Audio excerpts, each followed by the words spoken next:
नमस्कार, मैं परंजॉय गुहा ठाकुर था और मैं न्यूज क्लिक में आपको स्वागत कर रहा हूं। आज मेरे साथ मेहमान हैं जगदीप छोकर जी, शिक्षक, अध्यापक, मैनेजमेंट, ऑर्गेनाइजेशनल बिहेवियर उन्होंने बहुत साल पढ़ाया Indian institute of management Ahmedabad में। आज वो एक नागरिक है, एक कार्यकर्ता है जो देश के लोकतंत्र को मजबूत करने की कोशिश में है। और उन्होंने बहुत सारे लोग थे मगर उनमें एक व्यक्ति थे जो स्थापन किया ADR, association for democratic reforms. और आज जगदीप छोकर जी और उनके साथ वेंकटेश नायक, वो भी एक कार्यकर्ता है, वो भी ये सूचना का अधिकार का कानून को इस्तेमाल करते हैं। दोनों अपने व्यक्तिगत क्षमता यानी कि इंडिविजुअल कैपेसिटी में एक दरखास्त किया, एक रिप्रेजेंटेशन किया 21 सितंबर के दिन। केंद्र सरकार का दो मंत्रालय, एक है गृह मंत्रालय, मिनिस्ट्री ऑफ होम अफेयर्स, और एक है कंपनी अफेयर्स का जो मंत्रालय है, मिनिस्ट्री ऑफ कॉर्पोरेट अफेयर्स। ये दोनों मंत्रालय का सचिव को इन्होंने चिट्ठी लिखा कि एक company Sudarshan TV channel limited, ये कंपनी को आप बंद कर दीजिए, क्योंकि कंपनी का जो कानून है उसमें साफ लिखा हुआ है अगर कोई कंपनी ऐसा काम करते हैं जो देश के हित में नहीं है, देश का अखंडता, देश का संप्रभुता और एक तरह से सार्वजनिक व्यवस्था को अस्थिर कर सकते हैं। और कह रहे हैं कि ये सुप्रीम कोर्ट, भारत के सबसे उच्च न्यायालय ने कहा कि इन्होंने जो बिंदास बोल करके कार्यक्रम किया 4 दिन 11 सितंबर 12, 13, 14, ये घृणा भरा, नफरत वाला ये ब्रॉडकास्ट किया कार्यक्रम एक समुदाय के लोग, मुसलमान लोग को उनके खिलाफ है।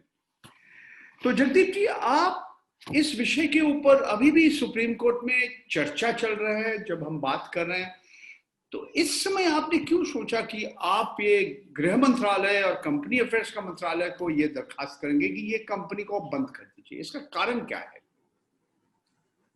देखिए, इसका कारण तो यह है कि पहले तो सुदर्शन टीवी ने एक अपना प्रोमो ट्विटर पे लगाया था। मुझे वो देखने का इत्तेफाक हुआ। मैं रेगुलरली खैर टीवी नहीं देखता हूं, लेकिन मैंने वो ट्विटर पे वो देखा तो मुझे लगा कि शायद वो ठीक नहीं है। मैंने उसके बारे में नेशनल ब्रॉडकास्टिंग स्टैंडर्ड एसोसिएशन जो संस्था है, authority, national broadcasting standard authority, well, maybe it is authority, but it's a body in which several television channels are members. जी हाँ, I thought वो लोग हैं जिनका ये काम है, अगर कोई गलत काम हो रहा है तो उसको देखें। तो मैंने उनको चिट्ठी लिखा उनकी वेबसाइट से देख के, तो उन्होंने मुझे जवाब दिया कि ये जो चैनल है सुदर्शन टीवी, ये हमारा मेंबर नहीं है, हम इनके लिए कुछ नहीं कर सकते, और आप मिनिस्ट्री ऑफ सूचना और प्रसारण मंत्रालय को आप चिट्ठी लिखिए। तो मैंने तभी सूचना और प्रसारण मंत्रालय को चिट्ठियां लिखी। उनका कोई मुझे सीधे सीधे तो जवाब नहीं आया, लेकिन मैंने मीडिया में ये पढ़ा कि सूचना और प्रसारण मंत्रालय के बहुत लोगों ने चिट्ठियां लिखी हैं और सूचना और प्रसारण मंत्रालय ने इस चैनल से मांगा है कि भाई आप स्पष्टीकरण दीजिए कि आप ये क्या बात है। और वो सब होता रहा। उसी बीच में कोई एक और आदमी हाई कोर्ट चला गया, कोई एक सुप्रीम कोर्ट चला गया। सुप्रीम कोर्ट ने उसको स्टे नहीं दिया, लेकिन हाई कोर्ट ने उसको स्टे दे दिया। तो फिर ये मुकदमा चलता रहा और सुप्रीम कोर्ट ने, हाई कोर्ट ने शायद ये कहा कि सूचना और प्रसारण मंत्रालय इसको चेक करे और ये कंफर्म करे कि इसमें कोई गलती नहीं होगी। तो सूचना और प्रसारण मंत्रालय ने अपने आप ये सब देख दुख के उनको कहा कि आप इसको प्रसारित कर सकते हैं, लेकिन जो हमारा कानून है उसका उल्लंघन नहीं होना चाहिए। तो उसके बाद इसके 4 एपिसोड प्रसारित हुए। वो चारों एपिसोड को लेके फिर लोग सुप्रीम कोर्ट में गए और सुप्रीम कोर्ट ने उन एपिसोड को देखा, सुना और ये कहा कि ये तो ठीक नहीं है, इनका प्रसारण बंद करना पड़ेगा। और सुप्रीम कोर्ट ने उनका प्रसारण बंद करने का आदेश दिया। उसमें जो जो उन्होंने लिखा है वो मैं आपको बता सकता हूं, लेकिन उसमें डिटेल में जाने की जरूरत नहीं है। ये हर अखबार में बहुत सारे जगह में आए हैं। सुप्रीम कोर्ट जो जस्टिस चंद्रचूड़ का जो खंडपीठ है, उन्होंने कहा wanton disregard for the truth, palpably erroneous, यानी कि वो जानबूझ के झूठा खबर इन्होंने कार्यक्रम में इन्होंने प्रसारित। जब वो सुप्रीम कोर्ट ने इस रोक लगा दी, लेकिन सुप्रीम कोर्ट तो सुप्रीम कोर्ट है और कानून कानून है। अब सुप्रीम कोर्ट में ये चर्चा चल रही है कि फ्रीडम ऑफ एक्सप्रेशन क्या होता है, कहाँ आप ब्रॉडकास्ट होने से पहले रोक लगा सकते हैं, कहाँ बाद में लगा सकते हैं। अब वैसे तो एक वो कहावत है हिंदी में, अब पछताए होत क्या जब चिड़िया चुग गई खेत। अगर किसी ने कुछ ऐसी बात फैला दी जिससे कि एक समुदाय को नुकसान होता हो, उसके बाद आप उसको सजा देते रहिए, वो नुकसान तो हो गया ना। जो अंग्रेजी में कहते हैं you are bolting the stable door after the horses have fled. हाँ, बाप ने मुझे कहा था हिंदी में बोलना, इसलिए मैं बोल रहा हूँ हिंदी में। नहीं जगदीप जी, आपने जो चिट्ठी आपने लिखा, आपने एक मिनट। अच्छा ठीक। तो वो उसके बाद जब ये हम लोगों ने देखा कि ये सुप्रीम कोर्ट में तो चर्चा लंबी चलेगी और ये तो फिर एक बड़ा प्रिंसिपल के बारे में चर्चा हो रही है, तो वेंकटेश नायक और मैं, हमारे एक मित्र हैं वकील, उन वकील ने हमें सजेस्ट किया कि हमने उनको कहा था कि हम भी सुप्रीम कोर्ट में प्रत्याशी होना चाहते हैं। उन्होंने कहा सुप्रीम कोर्ट में तो बहुत लोग हैं, हमें शायद कोई दूसरा तरीका अख्तियार करना चाहिए। फिर उन्होंने भी कानून पढ़ा और सबने पढ़ा और ये देखा कि कानून में एक प्रावधान है कि अगर कोई कंपनीज एक्ट के अंडर पंजीकृत कंपनी है और वो गलत काम करती है तो उसको बंद किया जा सकता है। और उसमें सबसे एक महत्वपूर्ण बात यह है कि ये एयरवेव्स का इस्तेमाल कर रहे हैं। ये जो टेलीकास्ट होता है ये पब्लिक एयरवे, सार्वजनिक तरीके से ये निकलता है और ये पब्लिक एयरवेव्स का गलत इस्तेमाल हो रहा है। तो ऐसे 2-3 बिंदु जब सामने आए तो हमने सोचा कि हम अब वो काम करते हैं। तो वो करने के लिए हमने मिनिस्ट्री ऑफ होम अफेयर्स और मिनिस्ट्री ऑफ कॉर्पोरेट अफेयर्स को चिट्ठियां लिखी है कि कानून का ये जो धारा 271 है कंपनीज एक्ट की, उसके अंतर्गत आपको इस कंपनी को बंद करने का अधिकार है। और ना सिर्फ अधिकार है, ये आपकी ड्यूटी है, आपका कर्तव्य है और इसको आप बंद कीजिए और हमें बताइए क्या कर रहे हैं। नहीं जगदीप जी, यही मैं हमारे दर्शक को समझाना चाहता हूं कि क्या लिखा है हमारे कंपनीज का जो कानून है जो 2013 का, उसमें लिखा है कि ये आप अब्यूज ऑफ कॉर्पोरेट फॉर्म, यानी कि कंपनी का जो चरित्र है, जो चेहरा है, इसका आप दुरुपयोग कर रहे हैं। आपने ये भी कहा कि अगर कोई भी कंपनी देश के हित में काम नहीं कर रहे या देश के हित के खिलाफ काम कर रहे हैं, देश का जो संप्रभुता, सॉवरेंटी, देश का जो इंटेग्रिटी, अखंडता और देश का जो सुरक्षा, सिक्योरिटी, देश का जो और देशों के साथ जो हमारे जो संपर्क है, हम दोस्ताना चाहिए, पब्लिक ऑर्डर, सार्वजनिक व्यवस्था, डिसेंसी, शिष्टता, मोरालिटी, नैतिकता, ये सारे लिखा हुआ है। तो आप कह रहे ये कंपनी, ये जो सुदर्शन टीवी चैनल लिमिटेड, ये कानून का उल्लंघन किया और इन्होंने झूठा खबर आप कह रहे, अब वो अपने आप कहते हैं ये खोजी पत्रकारिता है। और जैसे आपने कहा, एक बहुत बड़ा चर्चा चल रहा है कि सचमुच 19(1)(a) धारा में क्या लिखा है, जो हर नागरिक का एक मौलिक अधिकार है, फ्रीडम ऑफ एक्सप्रेशन। और आपने जैसे 1995 में जो सूचना और प्रसारण मंत्रालय का सचिव के साथ cricket association of Bengal (CAB) का जो बहुत ही महत्वपूर्ण एक जजमेंट था, उसमें जैसे आपने लिखा, आपका चिट्ठी में साफ लिखा है कि ये जो एयरवेव्स है ये एक सार्वजनिक संपत्ति है, किसी निजी संस्था का नहीं, सरकार का भी नहीं है। तो उसमें भी ये लिखा है, ये जो हमारे दर्शक है, हमारे श्रोता है, इनके हित सबसे ऊपर है, और जो ब्रॉडकास्ट कर रहे हैं उनका हित नहीं है।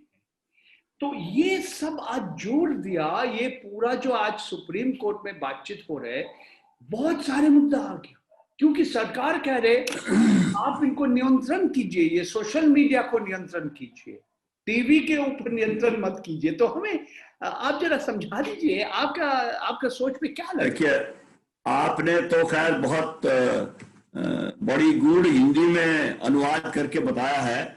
मैं थोड़ा सा आसानी से बता देता हूं। देखिए, बात यह है कि कंपनी जो बनती है, कोई कंपनी एक नेचुरल या प्राकृतिक चीज नहीं है। कानून में limited liability company, publicly held company, कई तरह की कंपनियां बनती हैं। वो इसलिए बनाई जाती हैं कि एक संस्था बने जो व्यक्ति से अलग हो और अपना काम व्यक्ति के बाद भी चलाती रहे अगर वो चाहे। तो कंपनी को लॉ में कहते हैं company is an artificial person created by law.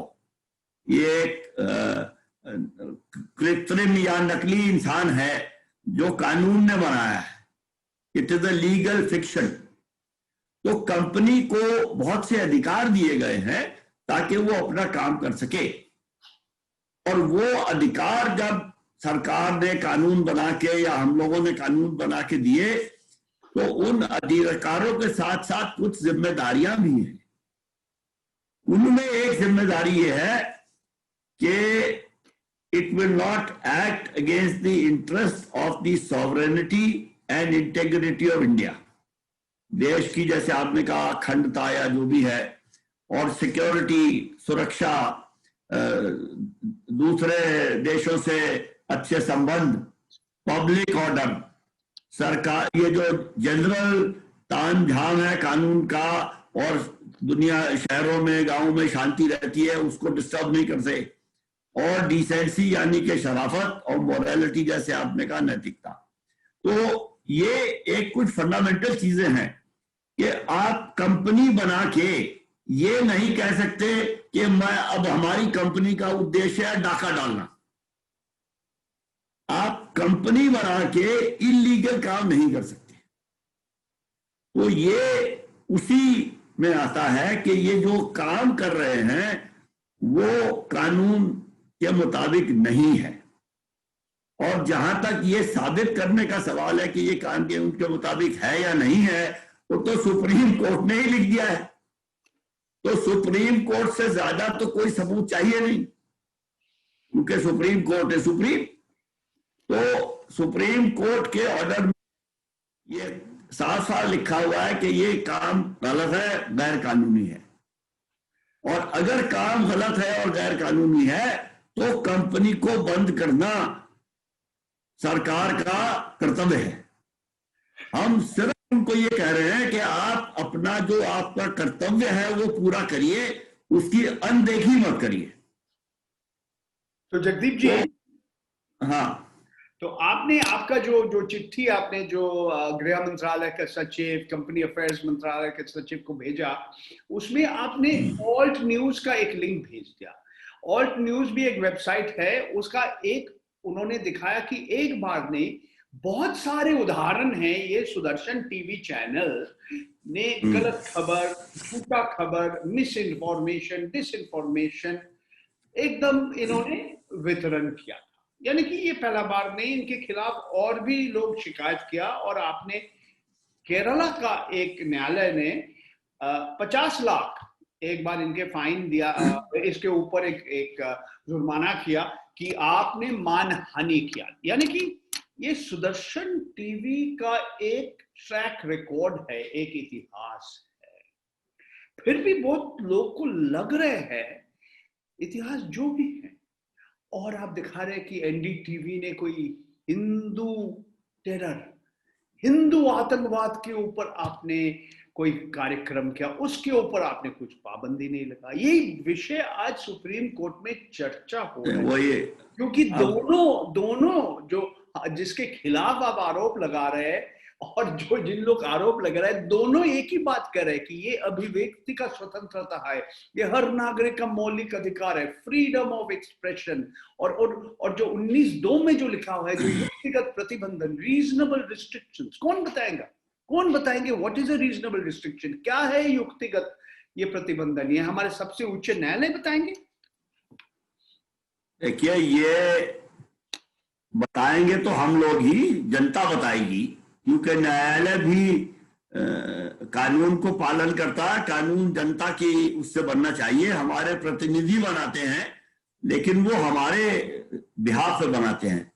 लेकिन वो तो एक अलग बात है कि अभिव्यक्ति की स्वतंत्रता, ये वो आपने ऑल्ट न्यूज की बात की, बड़ा अच्छा किया।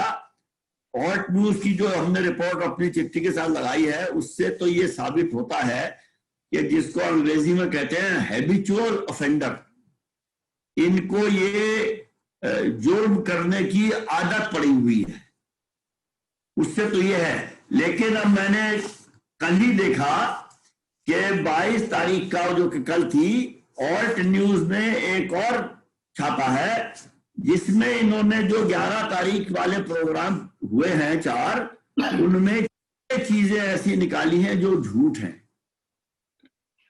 तो पुरानी जो इनका इतिहास है और हैबिचुअल ऑफेंडर है, वो भी अगर हम छोड़ दें तो इन्हीं प्रोग्रामों में 6 झूठ हैं जो ऑल्ट न्यूज ने साबित किए हैं।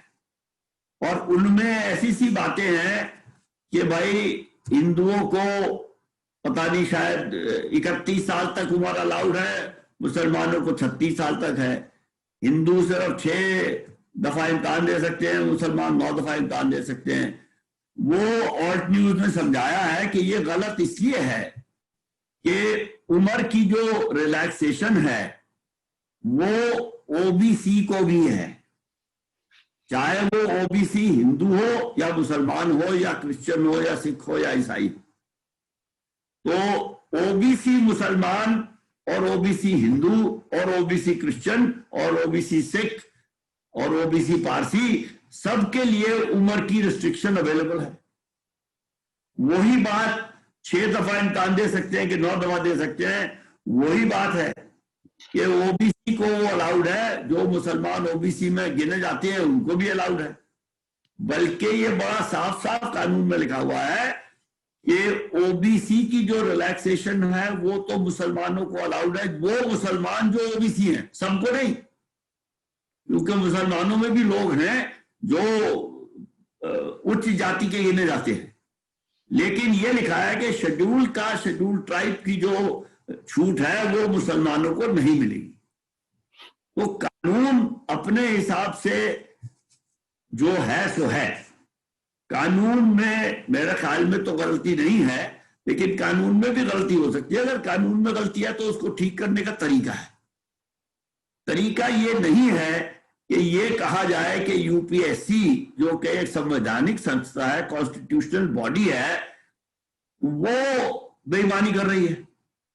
और उन्होंने एक मॉक इंटरव्यू दिखाया है, जिसमें इंटरव्यू लेने वाला उस कैंडिडेट को कह रहा है कि आपका कैंडिडेट जो है, आपका इंटरव्यू जो है वो नॉर्मल नहीं होगा और आपको इसके लिए खास तौर पे तैयारी करनी चाहिए, क्योंकि आपकी उम्र और आपका जो धर्म है उसकी वजह से आपका इंटरव्यू नॉर्मल नहीं होगा। अच्छा, ये एक्चुअल इंटरव्यू तो है नहीं, वो किसी उसका संस्था का नाम दिया है जो ट्रेनिंग करवाती है। भाई, अगर ट्रेनिंग करवाने वाली संस्था ये बता रही है तो उसमें यूपीएससी की तो गलती नहीं। यूपीएससी ने तो उनको लाइसेंस नहीं दिया ये करने का। उसका नाम है, मेरे पास था यहाँ, प्राइवेट कोचिंग सेंटर कॉल्ड दृष्टि IAS। अब भाई उनकी मर्जी। तो इसको ये कहना कि ये सारा एक कॉन्स्पिरेसी है कि मुसलमान IAS में चले जाए, IPS में चले जाए और वो देश की जितनी अधिकारी वर्ग है, ब्यूरोक्रेसी है, उसको इन्फिल्ट्रेट कर लेंगे और फिर वो देश का सत्यानाश करेंगे, ये तो सरासर संविधान के कंप्लीटली खिलाफ है। और मैं तो ये समझता हूं कि इसके बारे में जो लोग इसका सपोर्ट कर रहे हैं उन सबको मेरी ये विनती है, गुजारिश है कि वो संविधान पढ़े और कानून पे थोड़ी नजर डालें। ये भी सभ्य समाज कानून के अंतर्गत चलता है। किसी भी डेमोक्रेसी का, लोकतंत्र का एक सबसे बड़ा स्तंभ होता है रूल ऑफ लॉ, कि कानून के मुताबिक समाज चलेगा। अगर समाज कानून के मुताबिक नहीं चलेगा तो फिर तो जंगल राज हो जाएगा कि भाई जिसकी लाठी उसकी भैंस। वैसे सभ्य समाज नहीं चल सकता। पहले तो समाज आज से 100 साल, 200 साल पहले, 1000 साल पहले ऐसे ही चलता था। लेकिन कानून, जब कानून है उसका पालन होना चाहिए, और अगर उसका पालन नहीं होता है तो हर नागरिक का ये कर्तव्य है कि कानून का पालन करवाने की और करने की कोशिश करे। और खास तौर पे अगर कानून का उल्लंघन करके देश की अखंडता को खतरा होता है, देश के समाज में फूट पड़ती है, वो तो बिल्कुल बहुत ही गलत बात है। मैं आई डोंट नो, मुझे नहीं समझ आ रहा मैं क्या कहूं इस बारे में। जगदीप जी, हमारे जो साक्षात्कार आपके साथ है, हमारे जो वार्तालाप, ये खत्म करने के पहले मैं 2 छोटा सवाल आपसे उठा, ये और संक्षिप्त में आप जवाब दीजिए। अभी तक कुछ जवाब मिला आपको? ये जो गृह मंत्रालय, कंपनी अफेयर्स का मंत्रालय, आपका चिट्ठी आप तो सार्वजनिक कर दिया, बहुत लोग किसका पास है, मीडिया में भी आपने मीडिया प्रेस रिलीज भी बना दिया, मगर ये गृह सचिव, गृह मंत्रालय के सचिव और कंपनी अफेयर्स मंत्रालय के सचिव, अभी तक कुछ जवाब मिला आपको? कुछ नहीं मिला। आपका उम्मीद है कि ये कंपनी को इन्होंने बंद कर देंगे? अगर उम्मीद ना होती तो हम ये करते क्यों? देखिए, देश की जो क्या कहते प्रावधान है, हम तो उसका पालन कर रहे हैं। हम सरकार को, गृह मंत्रालय और कॉर्पोरेट अफेयर मंत्रालय को ये कह रहे हैं कि जो कंपनी लॉ में लिखा है उसको लागू कीजिए। उसमें अगर कोई गलत बात है और हम कोई गलत बात कह रहे हैं तो हमको बताएं। हमने बल्कि अपनी चिट्ठी में यह भी लिखा है कि अगर कोई कानूनी कार्रवाई इस पे की जाती है तो हमें उसमें शामिल किया जाए ताकि हम अपना पक्ष रख सकें। ये लिखा है उसमें हमने। जी जी। तो जगदीप जी, धन्यवाद। आपका कीमती समय आपने न्यूज क्लिक का दर्शक को दिया। अपनी बारीकी से और विस्तार से लोगों को, हमारे दर्शक को आपने समझाया क्यों आप ये company Sudarshan TV channel limited को चाह रहे हैं कि सरकार ये कंपनी को बंद करे। क्यों? आपका कहना है ये जिस तरह से घृणा भरा, नफरत वाला इनका जो सूचना इन्होंने वितरण किया अपने टेलीविजन चैनल में, ये देश के हित में नहीं है, देश का अखंडता और ये देश का सुरक्षा, ये सूचना नहीं है, ये झूठ है। ये झूठ है। ठीक कहा आपने, बिल्कुल। थैंक यू सो मच, अत्यंत धन्यवाद। आप लोग देख रहे थे, सुन रहे थे जगदीप छोकर जी, वो एसोसिएशन फॉर डेमोक्रेटिक रिफॉर्म्स का स्थापना किया बहुत सारे लोग के बीच। शिक्षक है, शिक्षक थे, अध्यापक थे, और ये अपने व्यक्तिगत कैपेसिटी में, व्यक्तिगत क्षमता इन्होंने किया। और अपने आप को आप ये भी कहते हैं कि आप एक नागरिक कार्यकर्ता भी।